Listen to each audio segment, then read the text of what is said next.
महिला सुद्धा आहेत. काय सांगाल? नीच नालायक लोकांचं काय सांगायचंय? नालायक लोक आहेत ज्यांना शासनाचं हे नाही, संविधानाचं ज्ञान नाही, त्या लोकांचं काय घ्यायचंय? एकदम नीच आणि नालायक लोक आहेत. संविधानाचं काय आहे, संविधान काय सांगतं, संविधानाचा आधी अभ्यास करावा आणि नंतर निर्णय द्यावा. हा गद्दारांचा निर्णय आहे, हा चांगल्याचा निर्णय नाही, गद्दार लोकांचा निर्णय आहे आणि हे सगळे गद्दार आहेत. एक चांगला निष्पाप व्यक्तीला तुम्ही हे केलं.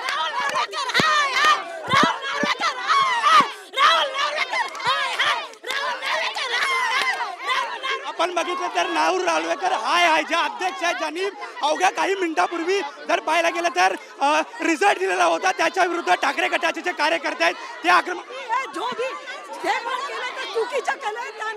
त्यांना पूर्ण दुनियाला पूर्ण जगाला माहिती आहे उद्धव बाळासाहेब ठाकरेची निर्णय सगळा चुकीचा दिलेला आहे. निर्णय आपण बघतोय की जे कार्यकर्ते आहेत त्यांना आता ताब्यात घेण्याची जी प्रोसेस आहे ती सध्या पोलिसांकडून केलेली आपल्याला पाहायला मिळते. शिवसेनेचे मुख्य कार्यकर्ते आहेत, विभाग प्रमुख संतोष शिंदे आहेत, त्यांना सुद्धा ताब्यात घेण्यात आलेला आपल्याला मोठा पोलीस फाटा या संपूर्ण परिसरात आता दाखल झालेला आपल्याला पाहायला मिळते. खरं तर पोलिसांनी हस्तक्षेप केलेला आहे, कुठलाही कायदा सुव्यवस्था बिघडू नये यासाठी. खरं तर कालपासूनच जर पाहायला गेला तर आज परिसरात पोलीस तैनात करण्यात आलेले होते. आज सुद्धा जो पोलिसांचा पाटा होता हे शिवालय आणि बाळासाहेब भवन या परिसरात मोठ्या संख्येनं तैनात करण्यात आले होते. मात्र रिझल्ट लागल्यानंतर आता आपण बघतो की ठाकरे गटाचे जे कार्यकर्ते आहेत ते आता आक्रमक झालेले आपल्याला पाहायला मिळत होते आणि आता पोलिसांनी जे भूमिका आहे ती घेतलेली आपल्याला पाहायला मिळते. खरं तर काही महिला कार्यकर्ते आणि विभाग प्रमुख संतोष शिंदे यांना ताब्यात घेण्यात आलेले आहेत. पोलीस फाटा आपण बघतो मोठ्या संख्येने पोलीस या संपूर्ण परिसरात आहेत. तर हे शिवालय आहे. काय भावना आहे तुम्हाला? द्यायचा अधिकार आहे, पोलीस आम्हाला अडवू शकत नाहीये, ते आझाद मिळत नाही. लोकशाही आहे, लोकशाहीचा मर्डर आहे, असं चालत नाही. हे लोकशाहीचा मर्डर हे उद्धव. आपण बघतो की काही महिला आहेत त्यांना सुद्धा ताब्यात घेण्यात आलेलं आपल्याला पाहायला मिळते. आपण काही दिवसापूर्वी संपूर्ण परिसरात पोलीस आणि जे कार्यकर्ते आहेत, महिला कार्यकर्ते आहेत, त्यांच्यामध्ये सध्या भीड लागलेली आपल्याला पाहायला मिळते. खरं तर पोलीस ताब्यात घेण्याचा प्रयत्न करत असताना संपूर्ण आपण महिला भिडत असलेल्या आपल्याला पाहायला मिळतात. पाठीमागे सुद्धा जर पाहिला, माझ्या कॅमेरामॅनला विनंती की पाठीमागे सुद्धा जर पाहिला तर शिवालयाचा संपूर्ण परिसर हा कार्यकर्त्यांनी भरून गेलेला आहे. त्यामुळे एकंदरीत निषेध व्यक्त करण्यासाठी मोठ्या संख्येनं कार्यकर्ते हे या संपूर्ण परिसरात गेलेले आपल्याला पाहायला मिळते. हा संपूर्ण जो बॉर्डर आहे तो बॉर्डरचा आत गेलेला.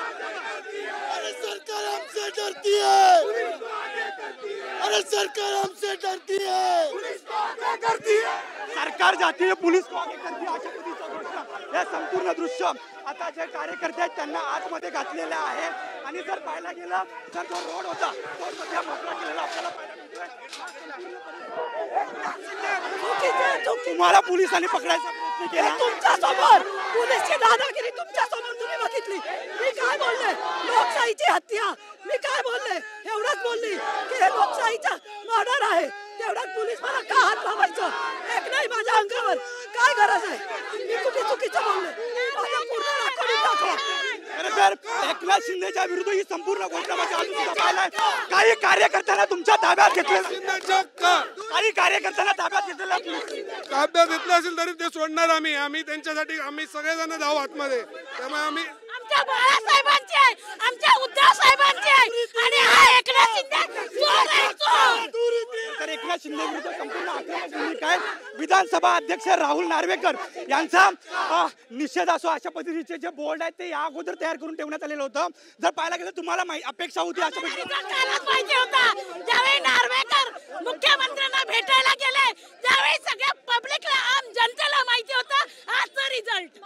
त्यामुळे मला एकच कळतं, पूर्ण दुनियामध्ये पूर्ण वर्ल्ड मध्ये शिवसेना कुणाची आहे सगळं ताटी टोकून सगळं बोलणार शिवसेना उद्धव साहेबांची आहे. एवढा जर विधानसभा अध्यक्ष एवढं कळत नाहीये.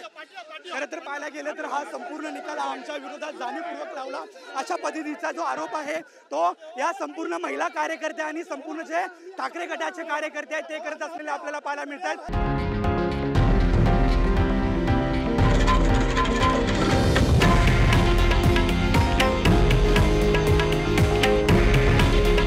हे आहे देशातील नंबर 1 न्यूज नेटवर्क आणि आपण पाहत आहात TV9 मराठी. काळजी तुमची, हित महाराष्ट्राचं.